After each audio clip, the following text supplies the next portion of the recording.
Hey again, welcome back to our read alouds. It's Monday.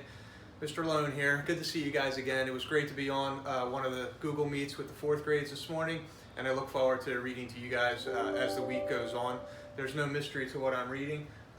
It's one of my all-time favorites. It's an all-time favorite of a lot of people, and it's Where the Wild Things Are by Maurice Sendak. And you can see here the gold medal that it has. I go over this every year with my kindergarten first graders, and hopefully they remember it years down the road. It is a Caldecott honor book, which means it won the gold medal. I believe it was in the 1960s, and it means it was the best illustrated book of the year, and it's just amazing. So let's read together Where the Wild Things Are. The night Max wore his wolf suit and made mischief of one kind and another, his mother called him Wild Thing, and Max said, "I'll eat you up." So he was sent to bed without eating anything. That very night, in Max's room, a forest grew. And grew. And grew, until his ceiling hung with vines, and the walls became the world all around. And an ocean tumbled by with a private boat for Max, and he sailed off through night and day.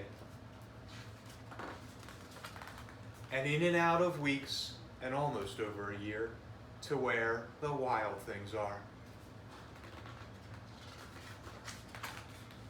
And when he came to the place where the wild things are, they roared their terrible roars, and gnashed their terrible teeth, and rolled their terrible eyes, and showed their terrible claws.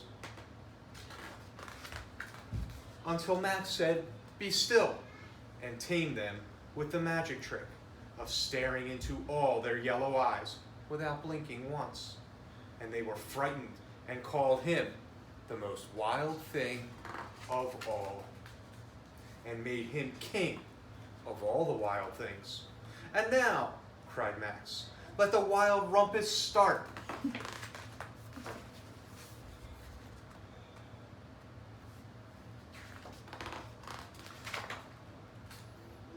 And even though there's no words in these pages, just the images of Maurice Sendak are amazing. You can just put your own words to them. It just jumps off the page. "Now stop," Max said, and he sent the wild things off to bed without their supper. And Max, the king of all wild things, was lonely and wanted to be where someone loved him best of all. Then all around, from far away across the world, he smelled good things to eat. So he gave up being king of where the wild things are. But the wild things cried, "Oh, please don't go. We'll eat you up. We love you so." And Max said, "No." The wild things roared their terrible roars, and gnashed their terrible teeth, and rolled their terrible eyes, and showed their terrible claws. But Max stepped into his private boat and waved goodbye, and sailed back over a year, and in and out of weeks, and through a day, and into the night of his very own room, where he found his supper waiting for him. And it was still hot.